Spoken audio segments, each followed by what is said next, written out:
മുട്ടുവേദന. എല്ല് തേയ്മാനമുള്ള മുട്ടുവേദന പറ്റി പറയുമ്പോൾ എനിക്കൊരു കഥയാണ് ഓർമ്മ വരുന്നത്, അല്ലെങ്കിൽ എൻ്റെ ജീവിതത്തിലെ ഒരു അനുഭവമാണ് ഓർമ്മ വരുന്നത്. ഇതിൻ്റെ ചികിത്സയുമായി ബന്ധപ്പെട്ട് എനിക്ക് ഏറ്റവും സന്തോഷം നൽകിയിട്ടുള്ള ഒരു സംഗതി.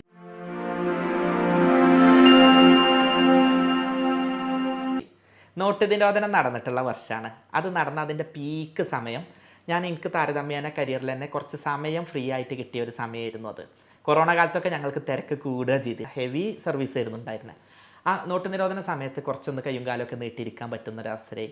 ആ സമയത്ത് ഒരാൾ വന്നിട്ട് എന്നോട് പറഞ്ഞു, ഡോക്ടറെ എനിക്ക് ഹജ്ജിന് പോകണം, 6 മാസം സമയമുണ്ട്, നിങ്ങൾക്ക് എന്തെങ്കിലും ചെയ്തു തരാൻ പറ്റും? എൻ്റെ ജീവിതത്തിലെ വല്ലാത്തൊരാഗ്രഹമാണ്, എല്ലാം ഒഴിവാക്കി അവിടെ ഒന്ന് എത്തണം, അവിടെ ഒന്ന് ചെന്നിട്ട് ഒന്ന് കാലും കയ്യും നീട്ടി ഇരുന്ന് നിന്ന് നിസ്കരിച്ച് ഒന്ന് പോരണം, ഒന്ന് കാര്യങ്ങളൊക്കെ ചെയ്യണം, ആ ഒരു പ്രാവശ്യം അതിനുള്ള ഒന്ന് ആക്കി തരൂ, എന്ത് തന്നാലും വേണ്ടില്ല, എന്ത് കാട്ടിയാലും വേണ്ടില്ല. എന്നിട്ട് എന്നോട് പറയും ചെയ്തു, ഡോക്ടറെ ഇത് പറ്റൂലെങ്കിൽ നിങ്ങൾ പറയും, ഞാൻ ഇപ്പം തന്നെ സർജറി ചെയ്തിട്ട് ചെയ്തോളാം, അതും എനിക്ക് പ്രശ്നമില്ല, അതിനുള്ള പൈസയും ഞാൻ എവിടുന്നേലും ഉണ്ടായിക്കോളാം, നിങ്ങൾ ഇതിനൊരു കാര്യം ചെയ്തു തരുമോ ചോദിച്ചു. സംഗതി നല്ല ചാലഞ്ചിങ് ആണ്. നമുക്കിത് പറയാളിപ്പോൾ, കാരണം ഒരാളുടെ ജീവിതത്തിൽ അയാൾ പൈസ കൊടുത്ത് നറുക്കെടുപ്പ് കിട്ടി അങ്ങനെയൊക്കെ ആയി വന്നൊരു സാധനമാണ്. അപ്പോൾ അത് വലിയ ചാലഞ്ചിങ് ആണ്. അപ്പോൾ അവരോട് ഞാൻ പറഞ്ഞു, കുറച്ച് കാര്യങ്ങൾ പറഞ്ഞു. പക്ഷേ എൻ്റെ ജീവിതത്തിൽ ഈ ട്രീറ്റ്മെൻറ്റിൽ ഞാൻ കണ്ട പേഷ്യൻറ്റിൽ ഏറ്റവും കോപ്പറേറ്റീവായിട്ടുള്ള ഒരാളായിരുന്നു. നമ്മൾ ഒന്ന് പറഞ്ഞാൽ 2 കേൾക്കും, ആ രൂപത്തിൽ 3 അത് പ്രായോഗികമായിട്ട് ചെയ്യും. നല്ല മാറ്റം കിട്ടി.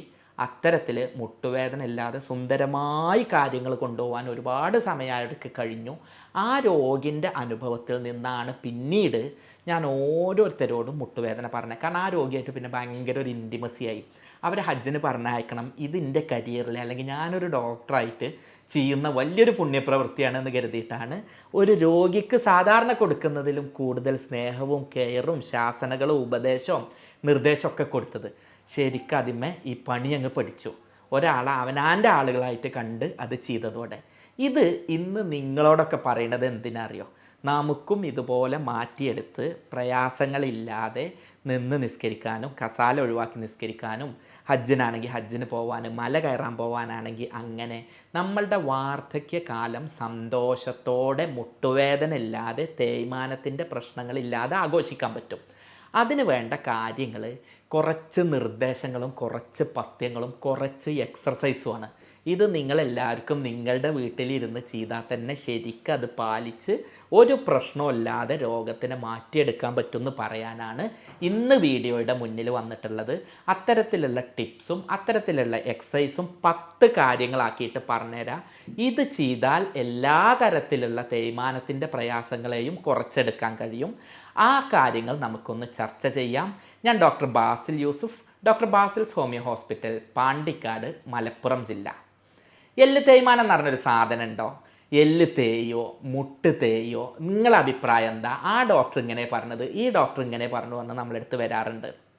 എല്ല് തേയോ, ഇത് തേഞ്ഞാൽ അത് മരുന്ന് കുടിച്ചാൽ തേഞ്ഞത് പഴയ പോലെ ഇങ്ങനെ ഫിറ്റായിട്ട് കോൺക്രീറ്റ് ഇട്ട പോലെ നിൽക്കുമെന്നൊക്കെ ആളുകൾക്ക് ചോദ്യമാണ്. ഇത് മനസ്സിലാക്കാൻ ഒറ്റ വാക്കിലൊരു ഉത്തരം തരാം. നമ്മളൊരു ചെരുപ്പ് വാങ്ങി 6 മാസം ഇട്ടാൽ തേയും. അതേപോലെ നമ്മളുടെ മുട്ട് വർഷം 40 ആയാലും 50 ആയാലും തേഞ്ഞിട്ടുണ്ടാവും. ഇതൊരു യൂണിവേഴ്സൽ ഫിനോമിനാണ്, യൂണിവേഴ്സൽ പ്രതിഭാസമാണ്. അത് നിങ്ങളെ കാലിനും വരും, കയ്യിനും വരും, കണ്ണിനും വരും, നാവിനും വരും. അത്തരത്തിൽ എപ്പോഴും ഒരവൽ സംഭവിക്കുന്ന മുട്ടിലെ ശരീരത്തിൻ്റെ എല്ലാ ഭാരവും താങ്ങുന്ന മുട്ടുകളും തേയും. പക്ഷേ ആ മുട്ട് തേയിനൊക്കെപ്പാടെ വേദന ഉണ്ടായാൽ അത് നമ്മളെ ജീവിതം 40 വയസ്സാകുമ്പോൾ തന്നെ കസാലം ഒതുക്കും, പിന്നെ പ്രശ്നങ്ങൾ ഉണ്ടാക്കും. ആ തേയൽ ഒഴിവാക്കി, തേയലിൻ്റെ കാഠിന്യം കുറച്ച്, തേയലിൻ്റെ പ്രശ്നങ്ങൾ ഒഴിവാക്കി ജീവിക്കുമ്പോഴാണ് നമ്മൾ വിജയം വരിക്കുന്നത്. എൻ്റെ വല്യമ്മ, ഞാൻ മലപ്പുറം ജില്ലയിൽ പട്ടിക്കാട് പെരിന്തൽമണ്ണ സ്വദേശിയാണ്. എൻ്റെ വല്യമ്മാൻ്റെ നാട് പാലക്കാട് ജില്ലയോട് ചേർന്നിട്ടുള്ള കൊളപ്പറമ്പ് പറഞ്ഞ സ്ഥലമായിരുന്നു. എൻ്റെ അറിവിൽ വല്യമ്മ അവിടേക്ക് സ്ഥിരമായിട്ട് നടന്നും ഇങ്ങോട്ടും വന്നിട്ടുണ്ടായിരുന്നു. ഇന്ന് നമുക്കിത് കഴിയില്ല. ആ പ്രായത്തിൽ വല്യമ്മ നടക്കുകയും അത്തരം കാര്യങ്ങൾ കാര്യമായി ചെയ്യുകയും ചെയ്ത് എല്ലാ കല്യാണത്തിനും സൽക്കാരത്തിനും ഓടിയെത്തുകയും എല്ലാ സ്റ്റെപ്പും മലയും കയറിയ വല്യമ്മാൻ്റെ കാല് തേഞ്ഞത്രയൊന്നും നമ്മളെ കാല് തേഞ്ഞിട്ടുണ്ടാവില്ല. പക്ഷേ അത്ര അധ്വാനം ചെയ്ത വല്യമ്മക്ക് 80 വയസ്സാകുമ്പോഴും നടക്കാൻ ഒരു പ്രയാസം ഉണ്ടായിരുന്നില്ല. എന്നാൽ നമ്മളിൽ പലർക്കും 30, 40, 45 വയസ്സാകുമ്പോഴേക്ക് ഒരു മൂലയ്ക്ക് ഒതുങ്ങിയിരിക്കുകയാണ്. ഇതിൻ്റെ കാരണം തേയ്മാനം മാത്രമല്ല, തേയ്മാനത്തെ പിടിച്ചു നിർത്താൻ നമ്മളുടെ ശരീരം പ്രാപ്തയല്ലാതെ പോയി, തേയ്മാനത്തെ പ്രതിരോധിക്കാൻ നമ്മളുടെ ശരീരത്തിന് കഴിയാതെ പോയി, തേയ്മാനത്തെ സ്റ്റിമുലേറ്റ് ചെയ്യുന്ന, അതിനെ ത്വരിതപ്പെടുത്തുന്ന കുറേ കാര്യങ്ങൾ നമ്മളുടെ ജീവിതശൈലിയിൽ ഉണ്ടായി എന്നുള്ളതാണ്. അപ്പോൾ നമ്മൾ ആദ്യം മുട്ടുമാറ്റിയേക്കാളുള്ള സർജറിയും ഇഞ്ചക്ഷനും പെയിൻ കില്ലറും എന്നിട്ട് കിഡ്നി കേടരലും എന്നിട്ട് പെയിൻ കില്ലർ അടിച്ച് വേറെ രോഗം ഉണ്ടാക്കലും അല്ല ചിന്തിക്കേണ്ടത്. ഈ പ്രശ്നങ്ങൾ ഇല്ലാതെയാക്കി നമ്മളെ വല്യമാരൊക്കെ നടന്നതിനെ പോലെ ആരോഗ്യത്തോടെ നടന്ന് നിന്ന് നിസ്കരിക്കാൻ പറ്റിയിട്ട്, ഹജ്ജിന് പോകാൻ പറ്റിയിട്ട്, മലക്ക് പോകാൻ പറ്റിയിട്ട്, സ്റ്റെപ്പ് കയറാൻ പറ്റിയിട്ട് സന്തോഷത്തോടെ ജീവിക്കുക വേണ്ടേ. പലരും എനിക്കറിയാം മക്കൾ വീട് വെച്ചു അതിൻ്റെ മേൽഭാഗം ഒന്നും കണ്ടിട്ടില്ല. ഇനി വേറെ കുറേ ആൾക്കാരുണ്ട്, കുട്ടി ഫോണിൽ മേലെ എന്താ കാട്ടുക എന്നുള്ളത് എനിക്കറിയില്ല, ഓൻ അവിടെ കഞ്ചാവാണോ ഫോണാണോ എന്താ കാട്ടുമെന്ന് അറിയില്ല, ഞാൻ ഈ താഴെ ഇരിക്കുകയാണ് എനിക്ക് കോണി കയറാൻ വയ്യ പറഞ്ഞിട്ട് നിസ്സഹായനായിട്ട് നിൽക്കുന്ന ആളുകൾ. ഇത്തരക്കാർക്കൊക്കെയാണ് ഇന്നത്തെ വീഡിയോ. ഈ വീഡിയോയിൽ പറയുന്നത് നിങ്ങൾക്ക് വീട്ടിലിരുന്നിട്ട് ഈ മുട്ടുവേദന മാറ്റാൻ പറ്റും. ഇതൊരു മരുന്നും ഇല്ലാതെ തന്നെ നിങ്ങൾക്ക് വീട്ടിലിരുന്നിട്ട് കൺട്രോൾ ചെയ്യാൻ പറ്റും. അപ്പോൾ ഈ വീഡിയോ കാണേണ്ടത് നിങ്ങൾക്ക് മുട്ടുവേദന ഉണ്ടെങ്കിൽ, എല്ല് തേയ്മാനത്തിൻ്റെ പ്രശ്നം ഉണ്ടെങ്കിൽ, നിങ്ങളുടെ വീട്ടിൽ ആർക്കെങ്കിലും ഇതുണ്ട്, ഇനി ഏട്ടനുണ്ട്, അനിയന് വരാൻ സാധ്യത ഉണ്ടെങ്കിൽ, ഉപ്പാക്കുണ്ട്, മക്കൾക്ക് വരാൻ സാധ്യത ഉണ്ടെങ്കിൽ, അത്തരം ആളുകളാണ് ഇത് പ്രധാനമായിട്ട് കാണുന്നത്. നിങ്ങളുടെ ആരുടെയെങ്കിലും അനുഭവത്തിൽ ഇത്തരം ആളുകളുണ്ടെങ്കിൽ ദയവ് ചെയ്തിട്ട് ഈ വീഡിയോ ഒന്ന് അവർക്ക് എത്തിക്കുക. അവരുടെ ജീവിതത്തിൽ സന്തോഷത്തോടെ കാര്യങ്ങളൊക്കെ ചെയ്യാനുള്ള വലിയൊരു ഘടകമായിരിക്കും ഇതിലുണ്ടാവുക. ഇത് പറയുമ്പോൾ ഇങ്ങനത്തെ ഓരോ സാധനം പറയുമ്പോഴും ആളുകൾ ചോദിക്കും, ഡോക്ടറെ ഇതൊക്കെ ഇപ്പം നിങ്ങൾ പറഞ്ഞു തന്നിട്ട് അവസാനം മരുന്ന് കുടിക്കണം എന്നല്ലേ പറയാം, ഇതിന് ചികിത്സ ഇല്ല, ഇത് സഹിക്കണം എന്നല്ലേ പറയാമെന്നാ ചോദിക്കുക. ഒറ്റ വാക്ക് പറഞ്ഞുതരാം. ഞാനിത് പറയുന്നത് ഈ കാര്യങ്ങൾ ചെയ്ത് കഴിഞ്ഞാൽ ഇത് മാറാനുള്ള പണിയാണ് ചെയ്യുന്നത്. എങ്ങാനും മാറിയിട്ടില്ലെങ്കിൽ നിരാശപ്പെടുത്തൊന്നും വേണ്ട. ഇത് ഈസി ആയിട്ട് മാറി ചികിത്സിച്ച് മാറിയ അനുഭവത്തിൻ്റെ വെളിച്ചത്തിലാണ് സംസാരിക്കുന്നത്. ഒരു വേദനാസംഹാരിയും ഒരു എക്സസൈസ്, ഒരു വേദനാസംഹാരിയും ഒരു ഓപ്പറേഷനും ഇല്ലാതെ ഈ മുട്ടുവേദനയും നീർക്കെട്ടും തേയ്മാനവും അതിൻ്റെ പ്രശ്നങ്ങളും മാറ്റിയെടുക്കാൻ പറ്റും. അപ്പോൾ അതുകൊണ്ട് തന്നെ ഇത്ര പറയുമ്പോൾ കേൾക്കുമ്പോൾ പലരും ഇത് മുഷിപ്പോടേക്കാരം കേൾക്കുക, ഞാൻ അപ്പോൾ ഇത് എത്ര കേട്ടതാണ്, ഇതിനൊരു ചികിത്സയില്ലാന്ന്. അങ്ങനെയുള്ളവരോട് മാത്രം ഒരു കാര്യം പറഞ്ഞുതരാം, ചികിത്സ ഉണ്ട്, ഇത് മാറ്റിയെടുത്തിട്ടുണ്ട്, മാറ്റിയെടുക്കാൻ കഴിയും. ഇതിൽ ചെയ്യേണ്ടത് എന്താ പറഞ്ഞാൽ കുറച്ച് എക്സസൈസും ഭക്ഷണ നിയന്ത്രണങ്ങളും വ്യായാമമാണ്. അതിൽ ആദ്യം വേണ്ടത് എന്താണെന്ന് പറഞ്ഞാൽ നിങ്ങൾ കുറച്ച് കാര്യങ്ങൾ മനസ്സിലാക്കുക. നിങ്ങൾ ഈ കഴിച്ചത് മുഴുവൻ വയറ്റിലേക്ക് മാത്രമല്ല ചെല്ലണേ, വയറ്റിൽ ചെന്ന് ഭാരം കൂടി അത് മുഴുവൻ നിങ്ങൾ മുട്ടിനാണ് പ്രശ്നം ഉണ്ടാക്കുക. അപ്പോൾ അതുകൊണ്ട് തന്നെ മുട്ടുമയ്ക്ക് ഈ ഭാരമൊക്കെ ചെല്ലുമ്പോൾ നിങ്ങളുടെ ശരീരത്തിൻ്റെ എല്ലാ ഭാരവും ഈ മുട്ടിലാണ് ചെല്ലുക. ഇവൻ പണി മുടക്കുകയാണ്. ഇതാണ് 40-ാം വയസ്സിൽ നമുക്ക് എന്ത് വരുന്നത്, വേദന വരുന്നത്. അപ്പോൾ ആദ്യം അത് കുറയ്ക്കാൻ വേണ്ടി തടി കുറയ്ക്കുക എന്നുള്ളതാണ്. അതിന് വേണ്ടിയിട്ടുള്ള ഭക്ഷണങ്ങൾ പറഞ്ഞുതരാം. ഒന്നാമത്തത്, കൂടുതലായിട്ട് ഭക്ഷണത്തിൽ പച്ചക്കറികൾ കഴിക്കുക, ഇലക്കറികൾ കഴിക്കുക, omega-3 ഫാറ്റി ആസിഡ് അടങ്ങിയിട്ടുള്ള മീൻ ഗുളിക നല്ലതാണ്, ചൂര, മത്തി, അയല പോലുള്ള മത്സ്യങ്ങൾ നല്ലതാണ്. എന്നാൽ എണ്ണമെഴുക്കുള്ളതും ബേക്കറി പലഹാരവും മധുര പലഹാരവും പരമാവധി ഒഴിവാക്കുക. ഫ്രൂട്ട്സ് നിങ്ങൾ കഴിച്ചോളൂ, പച്ചക്കറികൾ നിങ്ങൾ കഴിച്ചോളൂ, കരിച്ചതും പൊരിച്ചതും മസാലകൾ അടങ്ങിയിട്ടുള്ളതും പരമാവധി കുറച്ചാൽ, ഫാസ്റ്റ് ഫുഡും ജങ്ക് ഫുഡും സോഫ്റ്റ് ഡ്രിങ്ക്സും കുറച്ചാൽ വെയിറ്റ് കുറച്ച് ഈ രോഗം വരാതിരിക്കാനും വന്നത് നിയന്ത്രിക്കാനും പറ്റും. രണ്ടാമത് പറയാനുള്ളത്, നന്നായിട്ട് വ്യായാമം ചെയ്യുക. നമ്മളൊക്കെ ഈ കുത്തിപ്പിടിച്ച് ഇരിക്കുന്ന ആളുകളാണ്. ഇപ്പം ഞാൻ ഈ വീഡിയോ ചെയ്യാൻ രാവിലെ മുതൽ ഇരിക്കുകയാണ്, ഇത് കഴിഞ്ഞാൽ പേഷ്യൻസിനെ നോക്കാനിരിക്കുകയാണ്. വീട്ടിൽ ചെന്നാൽ റിലാക്സ് ചെയ്യാൻ എവിടെയെങ്കിലും പന്ത് കളിക്കാൻ പോവുകയല്ല ചെയ്യുന്നത്, അവിടെയും ടി വിയിൽ ഇരുന്നിട്ട് പന്ത് കളി കാണുക ചെയ്യുന്നത്. ഇങ്ങനെയാവുമ്പോൾ ഭാരം കൂടും, വ്യായാമമില്ലാതെയാവും. അതുകൊണ്ട് ദിവസവും നിങ്ങൾ 3/4 മണിക്കൂർ ശരീരത്തിന് വ്യായാമം കൊടുക്കുക. ആഴ്ചയിൽ 5-6 ദിവസം 7 ദിവസം പറ്റിയ വളരെ നല്ലത് 3/4 മണിക്കൂർ വെച്ചിട്ട് വ്യായാമം ചെയ്യുക. ഇത് തന്നെ നീന്തൽ, സൈക്ലിങ്, ജോഗിങ്, ത്രെഡ്മില്ല് ഇത്തരത്തിലുള്ള എക്സർസൈസുകളാണ്, എയറോബിക് എക്സർസൈസുകളാണ് ഏറ്റവും നല്ലതായിട്ട് ഇതിൽ പറയാനുള്ളത്. പിന്നെ പറയാനുള്ളത്, മുട്ടുവേദന ഉള്ള ആളുകൾ എപ്പോഴും ചെയ്യാവുന്ന കുറച്ച് എക്സസൈസുകൾ പറഞ്ഞുതരാം. ഈ സംഗതി മുട്ടുവേദനൻ്റെ ചെറിയൊരു കാര്യം കൂടെ പറഞ്ഞുതരാം. നമ്മളുടെ മുട്ടിൽ തേയ്മാനം ഉണ്ടോ നിങ്ങൾ എന്നോട് ചോദിച്ചില്ലേ, തേയുമെന്ന് ചോദിച്ചില്ലേ. എന്താ ഈ തേയണറിയോ, എല്ലിങ്ങനെ തേഞ്ഞ് പോവല്ല. നമ്മളുടെ മുട്ട് എന്ന് പറഞ്ഞു കഴിഞ്ഞാൽ ചിരട്ട പറഞ്ഞിട്ടുള്ള മുട്ടിലെ ചിരട്ട കണ്ടിട്ടല്ലേ, അതും തുടയെല്ലിൻ്റെ താഴ്ഭാഗവും കാലെല്ലിൻ്റെ മേൽഭാഗം ജോയിൻ്റ് ആവുന്ന സന്ധിയാണ് മുട്ട് എന്ന് പറയുന്നത്. ഈ മുട്ടിൽ ഒരു കാർട്ടിലേജ് ഉണ്ട്. ആ എല്ലുകൾ തമ്മിൽ ഉരയാതിരിക്കാൻ വേണ്ടിയിട്ടുള്ള പടച്ചോൻ തന്നിട്ടുള്ള ഒരു സംവിധാനമാണ്. ഇത് നമ്മൾ കൂടുതലായിട്ട് വെയിറ്റ് കൂടുമ്പോൾ, ഇപ്പോൾ 2 എല്ലിൻ്റെ ഇടയിലാണ് ആ കാർട്ടിലേജ് ഉള്ളത്, വെയിറ്റ് കൂടുമ്പോൾ മേൽഭാഗം ഉള്ളവൻ താഴാവുമ്പോൾ അമർത്തി അമർത്തി അമർത്തി എന്താവും, ഇവൻ തേഞ്ഞു പോവും. അപ്പോൾ സ്വാഭാവികമായിട്ടും വെയിറ്റ് കൂടുന്ന കാരണം അതിൻ്റെ ഇടയിലുള്ള കാർട്ടിലേജ് എന്ന് പറഞ്ഞ തരുണാസ്ഥി തേഞ്ഞു പോകുന്നതാണ് ഈ മുട്ടുവേദന ഉണ്ടാക്കാനുള്ള കാരണം. അപ്പോൾ അത് തേഞ്ഞു പോയവർക്ക് അത് വീട്ടിലിരുന്ന് മാറ്റാനുള്ള എക്സസൈസ് പറഞ്ഞുതരാം. ഒന്നാമത്തത്, നിങ്ങൾ കാലും നീട്ടിയിരിക്കുക. എന്നിട്ട് ഒരു തോർത്തുമുണ്ട് നിങ്ങളുടെ കാൽപാദത്തിൻ്റെ മുന്നിലേക്ക് ഇടുക. മുട്ട് നിലത്ത് ഫ്ലാറ്റ് ആക്കിയിട്ട് വെച്ചിട്ട് നിങ്ങൾ എന്ത് ചെയ്യുക, നിങ്ങളുടെ ഒരു തോർത്തുമുണ്ട് എടുത്തിട്ട് കാലിൻ്റെ പാദത്തിൽ വെച്ചിട്ട് ഇങ്ങോട്ട് വലിക്കുക. അങ്ങനെ ആവുമ്പോൾ അവിടെയുള്ള ഞരമ്പുകൾക്ക് ആയാസം കിട്ടാനും രക്തോട്ടം ഉണ്ടാവാനും തേയ്മാനത്തിൻ്റെ പ്രയാസം കുറയാനും കഴിയും. ഇത് രാവിലെ 10 വട്ടവും വൈകുന്നേരം 10 വട്ടവും ചെയ്യാം. അങ്ങനെ ഇരിക്കുമ്പോൾ തന്നെ ഇനി ആ തോർത്തുമുണ്ട് മാറ്റിവെച്ച് വേറൊരു എക്സസൈസ് പറഞ്ഞുതരാം. ജസ്റ്റ് ഇരുന്നിട്ട് കാലിൻ്റെ മുട്ടിൻ്റെ അടിയിൽ ഒരു തോർത്തുമുണ്ട് മടക്കി വെക്കുക. എന്നിട്ട് അവിടേക്ക് മുട്ടിൻ്റെ അടിക്ക് ഭാരം കൊടുക്കുക. അങ്ങനെ ചിത്രത്തിൽ ഇപ്പോൾ നിങ്ങൾ കാണുന്നുണ്ടാവും. അതേപോലെ അടിയിലേക്ക് ഭാരം കൊടുക്കുമ്പോൾ ആ മുട്ടിൽ നിന്ന് അടിയിലേക്ക് തോർത്തുമുണ്ടിലേക്ക് പ്രസ് ചെയ്യുക. ഇങ്ങനെ 2 കാലിലും മാറി മാറി 10 വട്ടം ചെയ്യുക. രാവിലെയും 10 വട്ടം വൈകുന്നേരവും 10 വട്ടം ചെയ്യുക. എന്നിട്ട് 30 ദിവസം ചെയ്തിട്ട് ഇതിൻ്റെ താഴെ ഒന്ന് കമൻ്റ് ഇടും.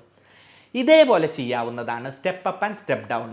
ചെറുതായിട്ട് നമ്മളൊരു കോണിമ പിടിച്ചിട്ട് നമ്മളുടെ പറ്റുന്ന അത്ര നിന്നിട്ട് മെല്ലെ ആ കോണിയിലേക്ക് 2 സ്റ്റെപ്പ് കയറുക, 2 സ്റ്റെപ്പ് താഴേക്ക് ഇറങ്ങി വരിക. ഇങ്ങനെ ആകുമ്പോൾ കറക്റ്റായിട്ട് അവിടെ വ്യായാമം കിട്ടും. നല്ല വേദന ഉള്ളവർ അത് ചെയ്യാൻ പോകരുത്, കുറച്ച് ചെയ്ത് കൊണ്ടുവരിക എന്ന് ഓർമ്മിപ്പിക്കാനുള്ളത്.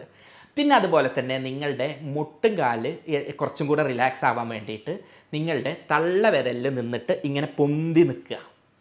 കാലിൻ്റെ അടിഭാഗം നിലത്ത് തട്ടാതെ തള്ളവിരലുകളിലും മറ്റു വിരലുകളിലും നിന്ന് പൊന്തുക, മെല്ലെ അത് താവുക. അതുപോലെ തന്നെ കാലിൻ്റെ പാദങ്ങൾക്ക്, അത് ആ ഭാഗങ്ങളിൽ എല്ലായിടത്തുള്ള വേദന കുറയാൻ സഹായിക്കും കേട്ടോ. കാലിൻ്റെ പാദങ്ങളിൽ നമ്മൾ കുട്ടികളെ എടുത്തിട്ട് കൊക്കോയെ മാട്ടൂലേ, കുട്ടികളെ കാലിൻ്റെ പാദത്തിൽ ഇരുത്തിയിട്ട് അവരതിൽ കയറി നിൽക്കുന്നിട്ട് പൊന്തിക്കും താഴ്ത്തും. ഇതേപോലെ ഒന്നെങ്കിൽ കുട്ടികളെ എടുത്തിട്ട് ചെയ്യുക. അതല്ല എന്നുണ്ടെങ്കിൽ അവിടെ മെല്ലെ ചെറിയ ഭാരമുള്ള ചെറിയ സംഗതികൾ വെച്ചിട്ട് പൊന്തിക്കുക, താഴ്ത്തുക. ഇത്തരത്തിലുള്ള സംഗതികളൊക്കെ അവിടേക്ക് രക്തോട്ടം ഉണ്ടാവാനും മസിലുകൾ അയയാനും ഏറെ സഹായകമാവും. പിന്നെ ചെയ്യാനുള്ളത്, നന്നായിട്ട് പ്രയാസമുള്ള ഭാഗത്ത് ചൂട് തേക്കുക. അതിൽ തന്നെ വേറൊരു മെത്തേഡ് ഉണ്ട്, ചൂട് പിടിച്ച് വെക്കുക, കെട്ടി വെക്കുക, ടൈറ്റായിട്ട് ബാൻഡേജിങ് ചെയ്യുക എന്നുള്ളത്. ഇതോടൊപ്പം ചെയ്യാവുന്ന ഒന്നുണ്ട്, ചിലർക്ക് ഐസ് തട്ടിയാൽ നന്നായിട്ട് അവിടുത്തെ നീര് കുറയാറുണ്ട്. ഇത് പറയുമ്പോൾ പറയുന്നത് ഐസ് തട്ടിയ വാദസംബന്ധമായ പ്രശ്നങ്ങൾ കൂടുമെന്നാണെങ്കിൽ ഇത് ചെയ്യാൻ പോകരുത്. അല്ലാത്തവർക്ക് എന്ത് ചെയ്യാം, ചൂട് തട്ടിക്കാം, ഐസ് തട്ടിക്കാം. ഇനി ഇതൊന്നും അല്ലാതെ ചെയ്യാവുന്നത്, നീ ക്യാപ്പുകളും ബാൻഡേജുകളും ഒന്ന് വാങ്ങാൻ കിട്ടും. ഒരു പരിധിവരെ വീട്ടിലിരുന്ന് ചെയ്യാവുന്ന ആശ്വാസം കിട്ടുന്ന സംഗതിയാണത്. ഇനി നമ്മളെ എല്ലാവരും ഇപ്പോൾ ഇതൊക്കെ ചെയ്തിട്ടുണ്ടാവും. ചിലപ്പോൾ ഈ വീഡിയോ പറയുമ്പോൾ പറയും നീ ക്യാപ്പ് ഇടാൻ അപ്പോൾ ഈ പറയണോ എന്നുള്ളത്. ഒന്നും അറിയാത്ത ആളുകളെ ഉദ്ദേശിച്ചിട്ടാണ് പറഞ്ഞത്. ഇനി നിങ്ങൾക്ക് അറിയാത്തൊരു സംഗതി പറഞ്ഞുതരാം. നമ്മളുടെയൊക്കെ വീട്ടിൽ മുരിങ്ങൻ്റെ ഇല ഉണ്ടാവും, മുരിങ്ങ എന്ന് പറഞ്ഞിട്ടുള്ള ഇല. ഇതെടുത്തിട്ട്, എൻ്റെ അറിവിൽ എല്ലായിടത്തും മുരിങ്ങ തന്നെയാണ് പറയാറുള്ളത്. അത് എന്തെങ്കിലും പ്രാദേശിക ഭാഷയിൽ വേറെ എന്തെങ്കിലും പേരുണ്ടെങ്കിൽ അതൊന്ന് താഴെ കമൻറ്റ് ചെയ്യുക. മുരിങ്ങയുടെ ഇല 2 കപ്പ് എടുക്കുക. ഇത് നന്നായിട്ട് വെള്ളം ചേർത്ത് മൈലാഞ്ചി പോലെ അരച്ചിട്ട് നിങ്ങൾ കാലിൽ കെട്ടി വെക്കുക. ഇങ്ങനെ ഒരു അരമണിക്കൂർ രാവിലെയും വൈകുന്നേരം അരമണിക്കൂർ കെട്ടുക. എന്നിട്ട് 14 ദിവസം ഇത് തുടർച്ചയായിട്ട് ചെയ്യുക. എൻ്റെ വീഡിയോ കണ്ട പലരും മുൻപ് ഇത് പറഞ്ഞിട്ടുണ്ട്, ഡോക്ടറെ നല്ല മാറ്റമാണ്. ഈ കപ്പിടുമ്പോൾ അത് ഒരു സംഗതി പറയാൻ മറന്നു. ഒരു 2 കപ്പ് നമ്മൾ മുരിങ്ങ ഇടുന്നതിലേക്ക് 1 കപ്പ് കല്ലുപ്പ് കൂടെ ചേർത്താണ് മൈലാഞ്ചി പോലെ വെള്ളം ചേർത്ത് അരച്ച് അവിടെ ഇടേണ്ടത്. എന്നിട്ട് കെട്ടിവെക്കുക. ഇങ്ങനെ 14 ദിവസം ചെയ്യുക. ഈ വീഡിയോ ചെയ്ത പല പേഷ്യൻസും പറയാറുണ്ട് ഡോക്ടറെ നല്ല മാറ്റമാണ് കിട്ടി എന്നുള്ളത്.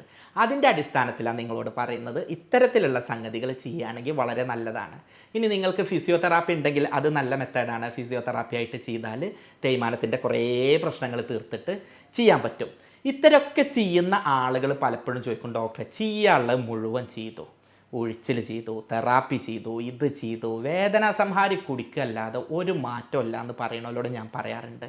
അങ്ങനെ ഇത് ഇത്രയും പറഞ്ഞത് എന്താ അറിയോ, എൻ്റെ അടുത്തേക്ക് ആരും ചികിത്സയ്ക്ക് വരാതെ നിങ്ങൾ എൻ്റെ വോയിസും വീഡിയോയും കാണുമ്പോൾ തന്നെ രോഗം മാറുമ്പോഴാണ് ഞാൻ നല്ല ഡോക്ടറാവുന്നത്. അതുകൊണ്ട് തന്നെ ഓരോ വീഡിയോയും നിങ്ങൾ എൻ്റെ അടുത്തേക്ക് വരരുത്, ആശുപത്രിയിലേക്ക് വരരുത് എന്ന് പറയാനാ. അതല്ലാതെ ഇവിടെ ചികിത്സ ഉണ്ട് ആശുപത്രിക്ക് വരാൻ എന്ന് പറയുന്നതല്ല.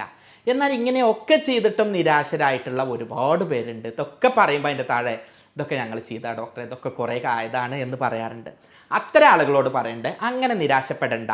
നിങ്ങളോട് ഏതെങ്കിലും വൈദ്യശാസ്ത്രത്തിലെ ഡോക്ടർ ട്രീറ്റ്മെൻറ്റ് ഇല്ല, കഴിയില്ല എന്ന് പറഞ്ഞാൽ അത് ആ ഡോക്ടറുടെ അഭിപ്രായമാണ്, ആ ചികിത്സാശാസ്ത്രത്തിലെ അഭിപ്രായമാണ്. നിങ്ങൾ മറ്റ് ചികിത്സാശാസ്ത്രത്തിലെ മറ്റ് ഡോക്ടർമാരോടും കൂടെ അഭിപ്രായം ചോദിക്കുക. നിങ്ങൾ എന്താണ് നിങ്ങൾക്ക് ഇത് കഴിയോ എങ്ങനെയാണ് എന്നുള്ളത് ചോദിക്കുക. ഞാൻ ഈ വിഷയത്തിൽ ചെയ്യൽ എന്താണ് പറഞ്ഞാൽ കൃത്യമായിട്ട് രോഗിനെ പഠിക്കും. രോഗിൻ്റെ ജീവിതശൈലിയാണോ, പാരമ്പര്യമാണോ, അല്ല ഇനി വേറെ ഏതെങ്കിലും രോഗങ്ങളാണോ, രക്തത്തിൽ എന്തെങ്കിലും പ്രശ്നങ്ങളാണോ, തേയ്മാനം എത്ര ഉണ്ട് എന്നുള്ളത് കൃത്യമായിട്ട് പഠിക്കും. എന്നിട്ട് അതിന് വേണ്ടിയിട്ട് ഞാൻ ഉപയോഗിക്കുന്നത് ആർട്ടിഫിഷ്യൽ ഇൻ്റലിജൻസിൻ്റെയും യൂറോപ്യൻ നിർമ്മിത സോഫ്റ്റ്വെയറിൻ്റെയും സപ്പോർട്ട് തേടിയിട്ടാണ് രോഗനിർണയവും മരുന്ന് നിർണയവും നടത്തൽ. എന്നിട്ട് ജർമ്മൻ പൊട്ടൻസി മരുന്നിൻ്റെ സഹായത്തോടെ, ജർമ്മനിയിൽ നിന്ന് ഇറക്കുമതി ചെയ്യുന്ന പൊട്ടൻസി മരുന്നിൻ്റെ സഹായത്തോടെയാണ് ട്രീറ്റ്മെൻറ്റ്. അങ്ങനെയാവുമ്പോൾ സ്വാഭാവികമായിട്ടും പ്രതിരോധ ശക്തി കൂടി, നിങ്ങളുടെ അമിതമായിട്ടുള്ള ഭാരം കുറഞ്ഞ്, കാർട്ടിലേജുകൾക്ക് ശക്തി കൂട്ടി, രക്തോട്ടം ഉണ്ടാക്കി, പെയിൻ കില്ലർ ഇല്ലാതെ, വേദന സംഹാരി ഇല്ലാതെ വേദന മാറ്റാനും പിന്നീട് മരുന്ന് നിർത്താനും കഴിയാറുണ്ട്. അപ്പോൾ അത് വലിയ നിരാശരാവേണ്ടതൊന്നുമല്ല. ഈ പറഞ്ഞ സാധനങ്ങൾ ചെയ്താൽ തന്നെ പകുതി മുക്കാൽ മാറും. ഇല്ലെങ്കിൽ മാത്രം ഈ ട്രീറ്റ്മെൻറ്റുമായിട്ട് നോക്കുക. ഇത് ട്രീറ്റ്മെൻറ്റിന് വരാനല്ല, നിങ്ങൾ ആദ്യം ഒരു 10-20 ദിവസം ഇത് എടുത്തു നോക്കൂ. എന്നാൽ തന്നെ നിങ്ങൾക്ക് നല്ല മാറ്റം കിട്ടും. ഒപ്പം വെയിൽ കൊള്ളുക. നമ്മൾ പലരും വെയിൽ കൊള്ളുന്നില്ല, അതുകൊണ്ട് തന്നെ നമുക്ക് വിറ്റാമിൻ ഡി പറഞ്ഞ വിറ്റാമിൻ കിട്ടുന്നില്ല. അതുകൊണ്ട് തന്നെ വേദനകൾ കൂടുതലാണ്. വിറ്റാമിൻ ഡി പടച്ചോൻ പൈസ കൊടുക്കാതെ ഭൂമിയിൽ തന്നിട്ടുണ്ട്. ഒരു മരുന്നും ഒരു ക്യാപ്സൂളും വേണ്ട. ഇതിൻ്റെ ടെസ്റ്റിന് 1000 രൂപയെ. പലരും ഇത് ഓടിപ്പോയി ടെസ്റ്റ് ചെയ്യണതാണ്. ഞാൻ പറയുന്നത് ടെസ്റ്റ് ചെയ്യേണ്ടെന്നൊന്നുമല്ല, വെറുതെ കിട്ടുന്ന സാധനം നമ്മൾ പണ്ടൊക്കെ ഈ കുട്ടികളിലൊന്നും ഈ പ്രശ്നം ഉണ്ടായില്ല. ഇപ്പോൾ അവരിലുണ്ട്. എന്താ പറഞ്ഞാൽ ഈ സ്കൂൾ ബസ്സിലാണ് സ്കൂൾ പോകുന്നത്, അല്ലെങ്കിൽ ഓട്ടോറിക്ഷയിലാണ് സ്കൂൾ പോകുന്നത്, നടന്ന് പോകേണ്ട അവസ്ഥ വരുന്നേ ഇല്ല. നമ്മൾക്ക് വെയിൽ കൊള്ളുന്ന ഒരു സാഹചര്യം തീരെ കിട്ടുന്നില്ല. ഞങ്ങൾ നിൽക്കുന്ന മുള്ളിയാകുറിശി പറഞ്ഞ സ്ഥലത്താണ് ഞാൻ പഠിച്ചിരുന്നത്. പട്ടിക്കാട് നിന്ന് മുള്ളിയാകുറിശിയിലേക്ക് ആ പാടത്ത് കൂടെ നടന്ന എല്ലാ വിറ്റാമിനും കിട്ടും. സ്വാഭാവികമായിട്ടും പ്രതിരോധ ശക്തി ഉണ്ടാവും. ഇത് കുട്ടികൾക്കടക്കം ഇന്ന് കിട്ടുന്നില്ല. അപ്പോൾ എന്തിനാണിത് പറഞ്ഞു എന്ന് പറഞ്ഞു കഴിഞ്ഞാൽ, ഇത്തരത്തിൽ പ്രതിരോധ ശക്തി ഉണ്ടാവാൻ വെയിൽ കൊള്ളുക. രാവിലെ 9 മണിൻ്റെയും 3 മണിൻ്റെയും ഇടയിലുള്ള വെയിലാണ് കൊള്ളേണ്ടത്. പലരും തെറ്റിദ്ധരിച്ചൊരു സംഗതി ഉണ്ട്, ഈ വെയിൽ പറഞ്ഞാൽ രാവിലത്തെ വെയിലാണ് കൊള്ളേണ്ടത് എന്നുള്ള. അല്ല, ഈ പറഞ്ഞിട്ടുള്ള 10 കാര്യങ്ങൾ നിങ്ങൾ ചെയ്ത് നോക്കുക. എന്നാൽ തന്നെ ഒരു ചികിത്സയും ചെയ്യാതെ നിങ്ങൾക്ക് മാറ്റാൻ പറ്റും. ഇത് ചെയ്തിട്ടും നിങ്ങൾക്ക് മാറുന്നില്ല, നിരാശരാണ് എന്നുണ്ടെങ്കിൽ ചികിത്സ എടുത്തിട്ടാൽ മാറും ചെയ്യുക. 11ാമത്തെ സംഗതിയാക്കി മാത്രം നിങ്ങൾ ചികിത്സനെ കണ്ടാൽ മതി. 10 എണ്ണത്തിൽ തന്നെ മാറുമെന്നാണ് പറയാനുള്ളത്. അപ്പോൾ പലർക്കും പറയാറുണ്ട്, ഡോക്ടറെ എന്താണ് ഇത് എന്നുള്ള സംശയങ്ങളോ മറ്റോ ഉണ്ടെങ്കിൽ ഇതിൻ്റെ താഴെ കമൻ്റായിട്ട് രേഖപ്പെടുത്തി. എനിക്ക് കഴിയണത്ര ഞാൻ മറുപടി തരാം. മുഴുവൻ കഴിഞ്ഞോളണം എന്നില്ല. അതല്ലെങ്കിൽ എൻ്റെ വാട്സപ്പ് നമ്പർ തരുന്നുണ്ട്. ഞാനും എൻ്റെ കൂടെയുള്ള ഡോക്ടറും ആയിരിക്കും അത് നോക്കുക. കഴിയുന്നത്ര മറുപടി അതിൽ തരുന്നുണ്ട്. ആർക്കെങ്കിലും ചികിത്സ ആവശ്യമുള്ളവർക്ക് മാത്രം ഇതും പറയുന്നത് നിങ്ങൾ ചികിത്സിക്കാൻ വരാനല്ല, നിങ്ങൾ ചികിത്സിക്കാതിരിക്കുമ്പോഴാണ് ഞാൻ നല്ല ഡോക്ടറാവുന്നത്. ഇൻ കേസ് ഇതൊക്കെ ചെയ്തിട്ടും നിരാശരാണ്, ഇനി സ്വന്തം മകളൊരു വീട് വെച്ചിട്ട് അതിൻ്റെ മേൽഭാഗം ഒന്നും കാണാൻ പറ്റിയിട്ടില്ല, അതല്ലെങ്കിൽ ഞാനൊരു ഹജ്ജ് ചെയ്യാൻ ആഗ്രഹിക്കുന്നുണ്ട് ഡോക്ടർ, ഉള്ള പൈസയൊക്കെ പെൻഷനായപ്പോൾ കിട്ടിയതൊക്കെ പാടെ, അല്ലെങ്കിൽ ഗൾഫിൽ നിന്ന് കിട്ടിയതൊക്കെ പാടെ കൂട്ടി വെച്ചിട്ട് മകന് സ്ഥലം വിറ്റപ്പോൾ കിട്ടിയവരതുകൊണ്ട് ഒന്ന് പോകാൻ ആഗ്രഹിക്കുന്നുണ്ട്, ഒന്ന് ചെയ്യാൻ പറ്റുമെന്ന് ചോദിക്കുന്ന ഒരുപാട് പേരുണ്ട്. അത്ര ആൾക്കാരോട് പറയണതൊക്കെ ചെയ്തിട്ടും ഇല്ലെങ്കിൽ ചികിത്സിച്ചാൽ അത് മാറും, നിരാശപ്പെടേണ്ടതില്ല. അങ്ങനെയുള്ള ആരെങ്കിലും ഉണ്ടെങ്കിൽ നിങ്ങൾക്ക് ഓൺലൈനിൽ ബന്ധപ്പെടാം. നേരിട്ട് വരാൻ പ്രയാസമാണെങ്കിൽ ഫോണിലൂടെ പരിശോധിച്ച് മരുന്നെടുക്കുക. അതല്ലാത്തവരോടൊക്കെ പറയേണ്ടത് നിങ്ങൾ ഈ കാര്യങ്ങളൊക്കെ ചെയ്യൂ, എന്നിട്ട് തന്നെ മാറി എന്നുള്ള നിങ്ങളുടെ അനുഭവം ഇവിടെ കമൻറ്റ് ചെയ്യൂ. ഞാനൊരു നല്ല ഡോക്ടറാവുന്നത് ഇത്തരത്തിൽ നിങ്ങൾക്ക് കാര്യങ്ങൾ പറഞ്ഞു തന്ന് നിങ്ങൾ വീട്ടിൽ നിന്ന് തന്നെ രോഗം മാറ്റുമ്പോഴാണ്. അതിനാവട്ടെ നമ്മുടെ ഓരോ ആരോഗ്യ പ്രവർത്തനവും അതിനു വേണ്ടിയിട്ട് ഈ വോയിസ്, ഈ വീഡിയോ പരമാവധി എല്ലാവരിലും എത്തിക്കുക. നമ്മളുടെ ഒരു ഷെയർ കൊണ്ട് മുട്ടുവേദന കൊണ്ട് പ്രയാസപ്പെടുന്ന, ആരോഗ്യ പ്രശ്നങ്ങൾ കൊണ്ട് കഷ്ടപ്പെടുന്ന ഒരാൾക്ക് ആശുപത്രിയിൽ വരാതെ തന്നെ ഈ കാര്യങ്ങൾ ചെയ്ത് രോഗം മാറിയ നമ്മളൊക്കെ ചെയ്യുന്ന പ്രവർത്തനങ്ങൾ വിജയിച്ചു എന്നാണ് കരുതുന്നത്. നിങ്ങളുടെ രോഗം പെട്ടെന്ന് മാറട്ടെ എന്ന് ആശംസിക്കുന്നു. സ്നേഹത്തോടെ doctor Basil Yusuf, doctor Basil's homeo hospital, Pandikkad, Malappuram ജില്ല.